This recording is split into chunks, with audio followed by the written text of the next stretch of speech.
হযরতে শহরবানু রাতের বেলায় যখন ঘুমাইলেন, উনি রাতের বেলায় ঘুমানোর পরে উনি স্বপ্নে দেখলেন ওই ইরাকের কারবালার ময়দানের মধ্যে একটা মহিলা, ওই মহিলাটা একটা জায়গার মধ্যে বারবার একটা ঝাড়ু হাতে নিয়ে ঝাড়ু দেয়। শহরবানু বলেন, আমি স্বপ্নে যুগে এই মহিলাটাকে ডাক দিয়া বললাম, মা আপনি কে গো, আপনার পরিচয় কি, আপনি কি জন্য বারবার একটা জায়গা ঝাড়ু দেন? হযরতে শহরবানু বলেন, আমি যখন এই প্রশ্ন করলাম, ওই মহিলাটা চোখের পানি ছাইরা দিয়া আমারে ডাক দিয়া কই, মা গো তুমি আমারে চিনবা না, আমার নাম হইল জনম দুঃখী ফাতেমা। আল্লাহু আকবার বলেন। মা আপনি এখানে কি জন্য, বারবার কি জন্য আপনি এই জায়গাটারে ঝাড়ু দিচ্ছেন, বারবার কি জন্য এই জায়গাটারে পরিষ্কার করতেছেন? হযরতে ফাতেমা রাদিয়াল্লাহু তাআলা আনহা ডাক দিয়া কয়, আমি যখন আমার রওজার মধ্যে ঘুমাচ্ছি, ইয়াজিদের হাতে ক্ষমতা চলে গিয়েছিল। ইসলামকে যখন ওই ইয়াজিদ নিজের স্বার্থে ব্যবহার শুরু করে দিয়েছিল, তখনই ইমাম হুসাইন রাদিয়াল্লাহু তাআলা আনহু নিজের শরীরের তাজা রক্ত জমিনের মধ্যে দিয়ে ইসলামকে প্রতিষ্ঠিত করেছেন। সুবহানাল্লাহ। এজন্যই আল্লামা ইকবাল বলেন, ইসলাম জিন্দা হতা হি হর কারবালা কি বাত। আমার সমাজের অনেক আলেম উলামারা কারবালার আলোচনা করে না, শহাদায়ে কারবালার আলোচনা তাদের মধ্যে নাই। কারবালা যে হয়েছে, ইমাম হুসাইন রাদিয়াল্লাহু তাআলা আনহু যে ইসলামের জন্য শাহাদাত বরণ করেছেন, এই বিশ্বাস আমাদের আছে না নাই? বলেন, একটু আওয়াজ দিয়ে বলেন, আছে না নাই? মনে রাখবেন, আমি গত সপ্তাহেও বলেছি, মুহররম মাসটা আসলে ইমানদার এবং মুনাফিকদের পরিচয় পাওয়া যায়। এই মুহররম আসলে ইয়াজিদ প্রেমী পাওয়া যায়, ইমাম হুসাইন রাদিয়াল্লাহু তাআলা আনহু বিদ্বেষী মানুষ পাওয়া যায়। মনে রাখবেন, আল্লাহর হাবিব সাল্লাল্লাহু আলাইহি সাল্লাম বলেছেন, ক্বালা লি আলিয়্যিন ওয়া ফাতিমাতু ওয়াল হাসানি ওয়াল হুসাইনি আনা হারবুন লিমান হারাবুহুম আনা সিলমুন লিমান সালামাহুম। রাওয়াহু তিরমিজি। হযরতে যায়েদ ইবনে আরকাম রাদিয়াল্লাহু তাআলা আনহু বর্ণিত, তিনি বলেন, নিশ্চয়ই রাসূল সাল্লাল্লাহু আলাইহি সাল্লাম বলেছেন, হযরতে আলী, ফাতেমা, হাসান, হুসাইন রাদিয়াল্লাহু তাআলা আনহু সম্পর্কে আমার নবী ইরশাদ করেছেন, নবীজি বলেন, যে তাদের সাথে শত্রুতা করে বা যুদ্ধ করে, আমিও তার সাথে যুদ্ধ করি। সুবহানাল্লাহ জোরে বলবেন না? অর্থাৎ হযরতে আলী, হযরতে ফাতেমা রাদিয়াল্লাহু তাআলা আনহা, হযরতে হাসান, হুসাইন, এই চারজনের সাথে যারা যুদ্ধ করে বা শত্রুতা করে, আল্লাহর হাবিব বলেন, আমিও তাদের সাথে যুদ্ধ করি। সুবহানাল্লাহ। তাইলে ইমাম হাসান, ইমাম হুসাইন রাদিয়াল্লাহু তাআলা আনহুর সাথে যারা শত্রুতা করেছেন, প্রকৃতপক্ষে তারা আমার নবীর সাথে শত্রুতা করেছেন। ঠিক কিনা জোরে বলেন? প্রিয় ভাইরা আমার, ইমামে হুসাইন রাদিয়াল্লাহু তাআলা আনহুর শাহাদাত হয়েছেন ইসলামের জন্য। কেউ যদি বলে ক্ষমতার জন্য, তার কি ঈমান থাকবে? বলেন। ইমাম হুসাইন রাদিয়াল্লাহু তাআলা আনহু উনি যে শাহাদাত বরণ করবেন, আল্লাহর হাবিব সাল্লাল্লাহু আলাইহি ওয়াসাল্লাম নিজেই ভবিষ্যৎবাণী করে দিয়ে গিয়েছেন। হযরতে ফাতেমা রাদিয়াল্লাহু তাআলা আনহা ঘরের মধ্যে কোনো টাকা পয়সা নাই, রাতের বেলায় সন্তানেরা আবদার করেছে, সবাই নতুন কাপড় কিনেছেন, কিন্তু আমরা এখনো পর্যন্ত নতুন কাপড় কিনতে পারি নাই, আমাদের জন্য কাপড়ের ব্যবস্থা করে দাও। আমার ভাইয়েরা, হযরতে ফাতেমা রাদিয়াল্লাহু তাআলা আনহা সন্তানদেরকে সাময়িক শান্তি দেওয়ার জন্য, সাময়িক বুঝ দেওয়ার জন্য ডেকে বলে, বাবারে চিন্তা কইরো না, দর্জির দোকানের মধ্যে তোমাদের কাপড়গুলো আছে, আগামীকাল সকালবেলায় তোমাদের কাপড়গুলো দেওয়া হবে। জোরে বলুন সুবহানাল্লাহ। সকালবেলায় যখন হয়ে গেল, ফজরের নামাজ শেষ হয়ে গেল, হযরতে ফাতেমা রাদিয়াল্লাহু তাআলা আনহা নামাজের বিছানা থেকে ওঠে না। দুই ভাই কাপড়ের জন্য অপেক্ষা করতেছে। হযরতে ফাতেমা রাদিয়াল্লাহু তাআলা আনহা আল্লাহর দরবারের মধ্যে নামাজের মসলার মধ্যে বৈশা বৈশা দোয়া করতেছে, আল্লাহ আমার কলিজার টুকরা দুইজন সন্তান আমার কাছে বাইনা করেছে ঈদের দিন কাপড় দেওয়ার জন্য, কিন্তু আমার পরিবারের মধ্যে কোনো টাকা পয়সা নাই, কিভাবে কাপড়ের ব্যবস্থা করব?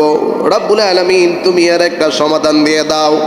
চোখের পানি ছাইরা আল্লাহর দরবারের মধ্যে যখন কান্নাকাটি শুরু করে দিয়েছেন, ওই মুহূর্তের মধ্যে হযরতে ফাতেমা রাদিয়াল্লাহু তাআলা আনহার কানের মধ্যে আওয়াজ আসলো, ঘরের দরজার মধ্যে কে যেন টোকা দেয়। হযরতে হাসান রাদিয়াল্লাহু তাআলা আনহু গিয়ে দরজা খুললেন। হযরতে হাসান রাদিয়াল্লাহু তাআলা আনহু দরজা খোলার পরে ডাক দিয়া কয়, আপনি কে? আপনার পরিচয় কি? হযরতে হাসান রাদিয়াল্লাহু তাআলা আনহুকে ডাক দিয়া কয়, তোমরা আমাকে চিনবে না, আমি হইলাম দর্জি। তোমাদের মা আমার কাছে কাপড় দিছে, তোমাদের দুই ভাইয়ের কাপড় দেওয়ার জন্য তোমাদের বাড়ির মধ্যে উপস্থিত হয়ে গেছি। জোরে বলুন সুবহানাল্লাহ। হযরতে ফাতেমা রাদিয়াল্লাহু তাআলা আনহা উনি যখন নামাজ শেষ করে, উনি যখন দোয়া শেষ করে, উনি যখন হাসান হুসাইন রুমের মধ্যে ডাকলেন, ডাক দিয়া কই, বাবারে দরজার মধ্যে আওয়াজ আসলো, কে আসছে কে আসছে? এবার হুসাইন রাদিয়াল্লাহু তাআলা আনহু ডাক দিয়া কই, মা আপনি যে আমাদের জন্য নতুন কাপড় দর্জির দোকানে দিয়ে আসছেন, ওই দর্জি আসছে আমাদেরকে কাপড় দেওয়ার জন্য। জোরে বলুন সুবহানাল্লাহ। হযরতে ফাতেমা রাদিয়াল্লাহু তাআলা আনহা অবাক হয়ে গেছে, হায়রে আমি তো কাপড় দেই নাই, আমি আরো চিন্তিত হয়ে আছি, আমার সন্তানদেরকে আজকে ঈদের দিন কি বুঝ দেব? মনে মনে ভাবতেছেন এই কাপড় কোথায় থেকে আসলো, কাপড় কোথায় থেকে আসলো? আমার মুসলমান ভাইয়েরা, হযরতে ফাতেমা রাদিয়াল্লাহু তাআলা আনহা এবার কাপড়গুলা খুললেন। হযরতে ফাতেমা রাদিয়াল্লাহু তাআলা আনহা কাপড়গুলা খোলার পরে এবার তাকাইয়া দেখেন, হযরতে হাসানের জন্য যেই কাপড়টা নির্ধারিত, ওই কাপড়টার কালার হলো সবুজ, কিন্তু হযরতে হুসাইনের জন্য যেই কাপড়টা নির্ধারিত, ওই কাপড়টা হইল লাল কালারের। জোরে বলুন সুবহানাল্লাহ। হযরতে ফাতেমা চিন্তিত হয়ে গেছে, হায়রে এখনো পর্যন্ত কোনো কিছু বুঝতে পারি নাই। হযরতে ফাতেমা রাদিয়াল্লাহু তাআলা আনহু দুইজন সন্তানকে সাথে নিয়ে আমার নবীর দরবারের মধ্যে চলে গেলেন। আমার নবীর দরবারের মধ্যে যাইয়া আমার নবীকে ডাক দিয়া কয়, ইয়া রাসূলুল্লাহ, ইয়া হাবিবাল্লাহ, ও প্রাণের আব্বা গো, আপনার দরবারের মধ্যে আসছে একটা। হযরতে ফাতেমাকে আমার নবী ডাক দিয়া কয়, কি জন্য আসছো গো মা? ডাক দিয়া কয়, বাবা আমার সন্তানেরা কাপড়ের জন্য বাইনা করেছে, আমার সন্তানদেরকে আমি কোনো কাপড় কিনে দেওয়ার মতো টাকা পয়সা নাই আমার ঘরের মধ্যে, কিন্তু আজকে সকালবেলায় কে জানে আইসাই দুইটা কাপড় দিয়া গেছে, একটা কাপড়ের কালার হইল সবুজ, আরেকটা কাপড়ের কালার হইল লাল। আমার নবী দুইটা কাপড়ের দিকে তাকাইয়া চোখের পানি চাইরা কান্না শুরু করে দিছে। হযরতে ফাতেমা ডাক দিয়া কই, বাবা আপনি কাপড়গুলা দেইকা চোখের পানি চাইরা কি জন্য কান্নাকাটি করতেছেন? হযরতে ফাতেমা এই কথা বলার পরে আমার নবী ডাক দিয়া কই, মারে তুমি বুঝো নাই, এই কাপড়গুলা দুনিয়ার কোন মানুষ আমার দুইজন আদরের নাতিকে দেই নাই, এই কাপড়গুলা আমার আল্লাহর পক্ষ থেকে আমার হাসান হুসাইনের জন্য আল্লাহ তাআলা হাদিয়া পাঠাইছি। আল্লাহু আকবার জোরে বলেন। আমার আল্লাহর পক্ষ থেকে আমার আল্লাহ এই দুইজনের জন্য দুইটা জুব্বা হাদিয়া পাঠাইছে। আমার নবী যখন এই কথা বললেন, এবার ফাতেমা রাদিয়াল্লাহু তাআলা আনহা খুশি হয়ে গেলেন। ডাক দিয়া কই, বাবা খুশির সংবাদ, কিন্তু আপনি চোখের পানি চাইরা কি জন্য কাঁদেন? এবার ফাতেমা রাদিয়াল্লাহু তাআলা আনহাকে এবার আমার নবী ডাক দিয়া কই, ফাতেমা রে তাকাইয়া দেখো, দুইজনের দুইটা কালারের কাপড়, আমার হুসাইনের কাপড়টা হইল লাল আর আমার হাসানের কাপড়টা হইল সবুজ। এর হাকিকত কি জানুনি? কি হাকিকত? এর হাকিকত হইল আমার হুসাইন লাল কাপড় দিয়া আল্লাহ বোঝাইছে কারবালার ময়দানের মধ্যে আমার হুসাইন সারাটা শরীর রক্তে রঞ্জিত হয়ে যাইব। আমি যখন দুনিয়ার জমিনের মধ্যে থাকবো না, তুমি যখন দুনিয়ার জমিনের মধ্যে থাকবা না, একদল নবী বিদ্বেষী, একদল আহলে বাইত বিদ্বেষী মানুষ, তারা আমার পরিবারের সাথে শত্রুতা করবে, আমার হুসাইনকে তারা শাহাদাত বরণ করবে, আমার হুসাইনের সারাটা শরীর রক্তে লাল হয়ে যাইব। এই জন্য আমার আল্লাহ আমার হুসাইনকে ওই লাল পোশাকটা হাদিয়া পাঠাইছে। প্রিয় ভাইয়েরা আমার, হযরত হুসাইন রাদিয়াল্লাহু তাআলা আনহু জিনার গলা মুবারকের মধ্যে আমার নবী বেশি চুম্বন করতেন। আমার মুসলমান ভাইয়েরা, হযরত সাহাবা ইকরামরা আমার নবীকে প্রশ্ন করতেন, ইয়া রাসূলুল্লাহ, নবী গো, কি জন্য হুসাইনের গলা মুবারকের মধ্যে আপনি বেশি বেশি করে চুমু খান, আর হাসানের ঠোঁট মুবারকের মধ্যে বেশি বেশি করে চুমু খাইতেন? আমার নবী হযরতে সাহাবা ইকরামদেরকে ডাক দিয়া কয়, এই জন্য আমার হুসাইনের গলার মধ্যে আমি চুমু খাই, আমি যখন দুনিয়ার জমিনের মধ্যে থাকবো না, একদল আহলে বাইত বিদ্বেষী আমার হুসাইনের গলার মধ্যে ছুরি লাগাইবে। ওই ছুরির আঘাত যেন আমার হুসাইনের গলার মধ্যে ভালোভাবে না লাগে, এই জন্য আমার হুসাইনের গলার মধ্যে আমি বারবার চুমু দেই, আর আমার হুসাইনকে আমি বারবার আদর করি। জোরে বলুন সুবহানাল্লাহ। আর হাসানের ঠোঁট মুবারকের মধ্যে কি জন্য আপনি চুমু দেন? ডাক দিয়া কয়, আমার হাসানের মুখের মধ্যে একদল নবী বিদ্বেষী, আহলে বাইত বিদ্বেষী আমার হাসানকে শত্রুতা করে, আমার হাসানকে তারা বিষ প্রয়োগ করাইবে, ওই বিষের আক্রমণ যেন আমার হাসানের শরীরের মধ্যে না লাগে, আমার হাসানের ভিতরের মধ্যে যেন না যায়, এই জন্য বারবার আমি চুমু দেই। জোরে বলুন সুবহানাল্লাহ। আমার মুসলমান ভাইয়েরা, আরে হযরতে হুসাইন রাদিয়াল্লাহু তাআলা আনহু, হযরতে হাসান রাদিয়াল্লাহু তাআলা আনহু, যাদেরকে আমার নবী এত মহব্বত করতেন, আজকে আমরা মুসলমান বলে পরিচয় দেই। হযরতে হুসাইন রাদিয়াল্লাহু তাআলা আনহুকে ওই ইয়াজিদের নির্দেশে শাহাদাত বরণ করাইছে, তারপরেও ইয়াজিদের নামের পিছনে রাদিয়াল্লাহু আনহু বলার চেষ্টা করি, নাউজুবিল্লাহ জোরে বলবেন না।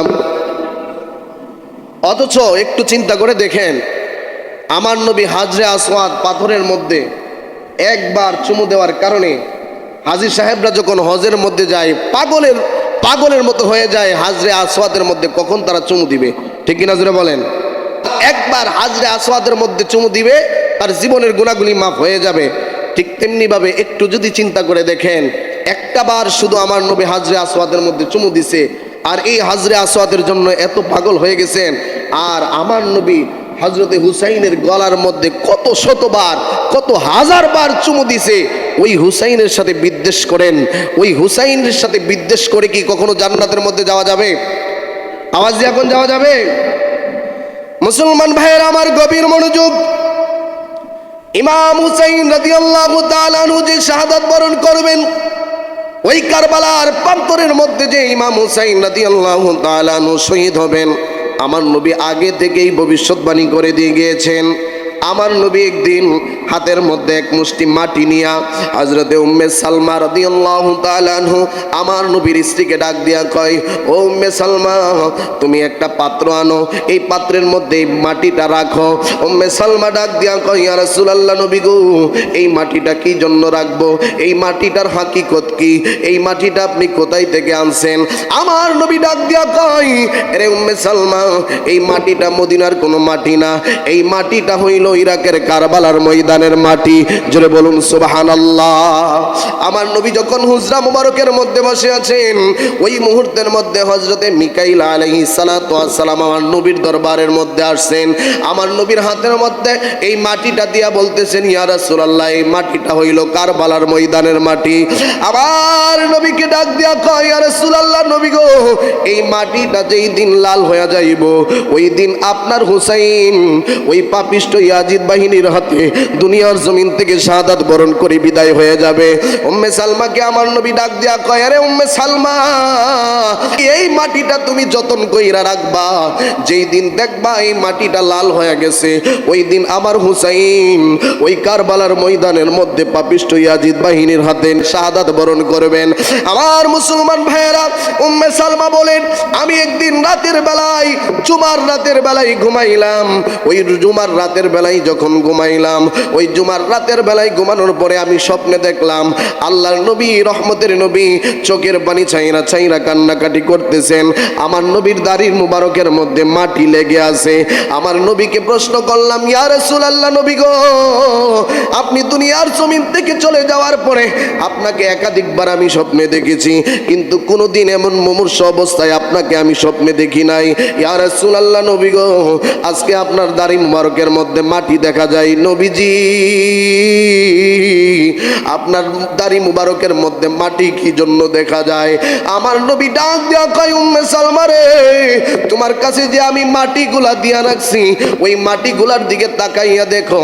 আজকে এমন একটা দিন, আজকে এমন একটা রাত্রি, আগামীকাল সকাল বেলায় আমার ইমাম হুসাইন এই 10 মুহররম ইরাকের কারবালার ময়দানে ওই রক্তাক্ত অবস্থায় দুনিয়ার জমিন থেকে ওই পাপিষ্ঠ সীমারের মাধ্যমে শাহাদাত বরণ করে বিদায় হয়ে যাবে। উম্মে সালমা বলেন, আমি ঘুম থেকে উইটা আমি যখন মাটিটার দিকে তাকাইলাম, আমি যেই মাটিটা আগের দিনও দেখছি কালো, আজকে রাতের বেলায় এই মাটিটার দিকে তাকাইয়া দেখি এই মাটিটা লাল হয়ে গেছি। আমার মুসলমান ভাইয়েরা, হযরতে শহরবানু যিনি ছিলেন হযরতে হুসাইন রাদিয়াল্লাহু তাআলা আনহুর স্ত্রী, হযরতে শহরবানু রাতের বেলায় যখন ঘুমাইলেন, উনি রাতের বেলায় ঘুমানোর পরে উনি স্বপ্নে দেখলেন ওই ইরাকের কারবালার ময়দানের মধ্যে একটা মহিলা, চুলগুলি এলোমেলো হয়ে আছে। ওই মহিলাটা একটা জায়গার মধ্যে বারবার একটা ঝাড়ু হাতে নিয়ে ঝাড়ু দেয়। শহরবানু বলেন, আমি স্বপ্নে যুগে এই মহিলাটাকে ডাক দিয়া বললাম, মা, আপনি কে গো? আপনার পরিচয় কি? আপনি কি জন্য বারবার একটা জায়গা ঝাড়ু দেন? হযরতে শহরবানু বলেন, আমি যখন এই প্রশ্ন করলাম, ওই মহিলাটা চোখের পানি ছাইরা দিয়া আমারে ডাক দিয়া কয়, মা গো, তুমি আমারে চিনবা না, আমার নাম হইল জনম দুঃখী ফাতেমা। আল্লাহু আকবার বলেন। মা, আপনি এখানে কি জন্য? বারবার কি জন্য আপনি এই জায়গাটারে ঝাড়ু দিচ্ছেন? বারবার কি জন্য এই জায়গাটারে পরিষ্কার করতেছেন?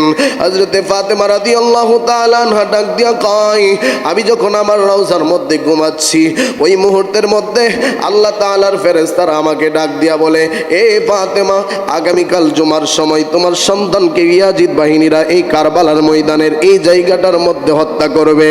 এই জন্য আমি ফাতেমা আমার রওজার মধ্যে আর থাকতে পারি নাই, এই জায়গাটার মধ্যে চলে আসছি। আমি এই জায়গাটার মধ্যে তাকাইয়া দেখলাম এই জায়গাটার মধ্যে ময়লা পড়ে আছে, এই জায়গাটার মধ্যে ইটের ছুরকি পড়ে আছে। আমার সন্তানকে যখন এই জায়গাটার মধ্যে শোয়াইবে, ইটের ছুরকিগুলা যাইয়া আমার সন্তানটার পিঠের মধ্যে লাগবে, আমার সন্তানটার পায়ের মধ্যে লাগবে। আমার যে সন্তানের শরীরের মধ্যে আমি মশা পর্যন্ত বসতে দেই নাই, ওই সন্তানের শরীরের মধ্যে ইটের ছুরকি লাগবে, আমি মা সহ্য করতে পারি না। এই জন্য কারবালার ময়দানের মধ্যে আমি উপস্থিত হয়ে গেছি। আল্লাহু আকবার বলেন। আমার মুসলমান ভাইয়েরা, আরে হযরতে শহরবানু বলেন, আমি যখন ঘুম থেকে উঠলাম, ওই ঘুম থেকে ওঠার পরে ফজরের নামাজ পড়া আমি আমার স্বামীকে সাথে নিয়ে ওই কারবালার ময়দানের ওই জায়গাটার মধ্যে গেলাম। আমি আমার স্বামী হুসাইনকে ডাক দিয়া বললাম, ও প্রাণের স্বামী, আপনি একটু এই জায়গাটার দিকে তাকায়া দেখেন, এই জায়গার মধ্যে কার পদধূলি দেখা যায়, কার পায়ের চিহ্ন দেখা যায়। হযরতে হুসাইন রাদিয়াল্লাহু তাআলা আনহু এই জায়গাটার দিকে তাকাইয়া চোখের পানি ছাইরা ছাইরা শহরবানুকে ডাক দেয়া কয়, আরে শহরবানু, এই জায়গার মধ্যে যার পদধূলির যেই চিহ্নটা দেখা যায়, অন্য কোনো মানুষের পদধূলির চিহ্ন না, এই চিহ্নটা হইল আমার মা ফাতেমার। জোরে বলুন সুবহানাল্লাহ। আমার মুসলমান ভাইয়েরা, হযরতে হুসাইন রাদিয়াল্লাহু তাআলা আনহু যখন এই কথা বইলা চোখের পানি ছাইরা ছাইরা কান্নাকাটি শুরু করে দিছে, হযরতে হুসাইনের গানের মধ্যে সংবাদ চলে আসলো, ওই দিক দিয়ে হযরতে হুসাইন রাদিয়াল্লাহু তাআলা আনহুর কাফেলার জন্য পানি বন্ধ কইরা রাখছে, সর্বপ্রকার সুযোগ সুবিধা বন্ধ কইরা রাখছে। হযরতে ইমাম হুসাইনের কাফেলা থেকে যে বের হয় তাকেই হত্যা করে। আরে ইমাম হুসাইন রাদিয়াল্লাহু তাআলা আনহু যখন ওনার বাসস্থানের মধ্যে গেলেন, শহর বানু এবার ইমাম হুসাইন রাদিয়াল্লাহু তাআলা আনহুর কুলের মধ্যে আইনা 6 মাসের ছোট্ট বাচ্চা হযরতে আলী আসগরকে দিলেন হযরতে হুসাইন রাদিয়াল্লাহু তাআলা আনহুর কুল মুবারকের মধ্যে। এরা মুসলমান আজকে যারা বলে ইমাম হুসাইন ক্ষমতার জন্য কারবালার ময়দানের মধ্যে গেছে, আমি আজকে আপনাদের কাছে প্রশ্ন রাখতে চাই, কেউ যদি ক্ষমতার জন্য অথবা কেউ যদি যুদ্ধের ময়দানের মধ্যে যুদ্ধ করার জন্য যাইতো, তাইলে কি যুদ্ধের ময়দানে 6 মাসের বাচ্চা নিয়ে যাইতো নি? আওয়াজ এখন যাইতো নি? 6 মাসের বাচ্চা নিয়ে কখনো যুদ্ধ করার জন্য যাইতো না। ইমাম হুসাইন রাদিয়াল্লাহু তাআলা আনহুকে ওনার স্ত্রী শহরবানু হযরতে আলী আসগরকে ইমাম হুসাইন রাদিয়াল্লাহু তাআলা আনহুর কুল মুবারকের মধ্যে দিয়া হযরতে শহরবানু চোখের পানি চাইরা ডাক দিয়া কই, স্বামী গো, আমার সন্তানের চেহারাটার দিকে তাকায় দেখেন, আমার সন্তানের ঠোঁটগুলা শুকায় গেছে। শুধু ঠোঁটগুলা না, আমার সন্তানের জিহ্বাটার দিকে তাকায় দেখেন, জিহ্বাটার মধ্যে পর্যন্ত কোনো রকম পানি নাই। ও ইমাম হুসাইন, আমার স্তনের মধ্যে দুধ নাই, আপনি একটা কাজ করেন, আমার সন্তানটারে কোলে নিয়ে ওই ফুরাত নদীর পানি, ওই ফুরাত নদীর কাছে যান, আমার সন্তানটার জন্য একটু পানির ব্যবস্থা করেন। ইমাম হুসাইন রাদিয়াল্লাহু তাআলা আনহু ডাক দিয়া কয়, ইয়াজিদ বাহিনী যে পাপিষ্ট বাহিনী, আমার সন্তানরে তো বিন্দু মাত্র পানি দিবে না। হযরতে শহরবানু ডাক দিয়া কয়, না, তাদের শত্রুতা থাকতে পারে আপনার সাথে, কিন্তু 6 মাসের বাচ্চার সাথে তো তাদের কোনো শত্রুতা নাই। আরে মুসলমান, 6 মাসের বাচ্চা কি কথা বলতে পারিনি? 6 মাসের বাচ্চা কি লাঠি হাতে নিতে পারে? 6 মাসের বাচ্চা কোনো কিছুই বলতে পারে না। ইমাম হুসাইন রাদিয়াল্লাহু তাআলা আনহু শহরবানুর কথা শুই না ওই হযরতে আলী আসগরকে এইভাবে কুলের মধ্যে নিয়ে ফুরাত নদীর কাছে যখন গেলেন, ওই ফুরাত নদীর কাছের মধ্যে যাওয়ার পরে ইমাম হুসাইন তাকাইয়া দেখে ফুরাত নদীর চতুর্দিকে ওই ইয়াজিদের 22,000 বাহিনী, যাদের মধ্যে 7,000 ছিল আলেম, যাদের মধ্যে 10,000 ছিলেন কোরআনুল কারিমের হাফেজ। এই জন্য মুসলমান ভাইয়েরা আমার, বর্তমান সময়ের মধ্যে যদি কেউ ইয়াজিদের পিছনে রাদিয়াল্লাহু আনহু ব্যবহার করে আলেম হইয়া, ওই ইয়াজিদের যে 10,000 আলেম ছিল, ওই 10,000 আলেমের সদস্য তাদেরকে মানা লাগবে। কথা বলেন ঠিক কিনা? এখনো যদি মনে করেন যে আলেম হইয়া হযরত ইমাম হুসাইনের বিরুদ্ধাচরণ কি জন্য করতেছে, মনে রাখবেন ওই সময় 10,000 আলেম হুসাইন রাদিয়াল্লাহু তাআলা আনহুর এগেইনস্টে ছিলেন, ইয়াজিদের পক্ষে ছিলেন। ক্ষমতার জন্য, কিসের জন্য বলেন? ক্ষমতার জন্য। বিশাল ঘটনা, প্রেক্ষাপট অন্য দিন আলোচনা করার চেষ্টা করব। প্রিয় ভাইয়েরা আমার, এই জন্য আমরা সুন্নিরা কারবালার আলোচনা করি ইমাম হুসাইনের মহাব্বতে, আহলে বাইতের মহাব্বতে। কথা বলে ঠিক কিনা? কারণ এই আহলে বাইতের প্রেম না থাকলে কেউ জান্নাতের মধ্যে যেতে পারবে না। 6 মাসের ছোট্ট বাচ্চাটাকে সাথে নিয়ে হযরত ইমাম হুসাইন যখন গেলেন একটু পানি চাওয়ার জন্য, বলতেছেন, আমার সন্তানটাকে একটু পানি দাও, যদি পানি না দাও আমার সন্তানটা বাঁচবে না। তখন তারা মজা করতেছে। এইভাবে কিছুক্ষণ অপেক্ষা করানোর পরে ইমাম হুসাইন রাদিয়াল্লাহু তাআলা আনহু আবার যখন বলতেছেন পানি দাও, লিডার ডেকে বলতেছেন, না, তোমাদের জন্য কোনো প্রকার পানি দেওয়া যাবে না। কি জন্য পানি দিবা না? এই পানি তো আমার আল্লাহ আমার নানার কারণে সৃষ্টি করেছেন। সুবহানাল্লাহ জোরে বলেন। ফুরাত নদীর পানি রে বন্ধ করে দিল রে, কাছে যেতে দিল না সে তাই, পশু পাখি খাইলো কেউ তো বাধা না দিল, বাধা শুধু হুসাইনের বেলায়, বাধা শুধু আসগরের বেলায়। এই নদীর পানি পশু খায়, এই নদীর পানি কত জীব জন্তু খাচ্ছে, কিন্তু হযরতে আলী আসগর 6 মাসের ছোট্ট বাচ্চা, আরে হযরতে আলী আসগর মুস্কি হাসি দিয়ে হযরতে হুসাইন রাদিয়াল্লাহু তাআলা আনহুর দিকে তাকিয়ে আছেন। ইমাম হুসাইনকে একটা লোক বলতেছে, তোমার সন্তান কি পানির দরকার? হ্যাঁ, পানির দরকার। এই কথাটা বলতে দেরি হয়েছে, ইমাম হুসাইনকে উদ্দেশ্য করে একটা তীর মারছে। ওই তীরটা আইসা হযরতে ইমাম আলী আসগরের গলার সাইড দিয়া ঢুইকা গেছে। হযরতে আলী আসগর আসমানের দিকে মুস্কি হাসি দিয়ে তাকিয়ে আছে।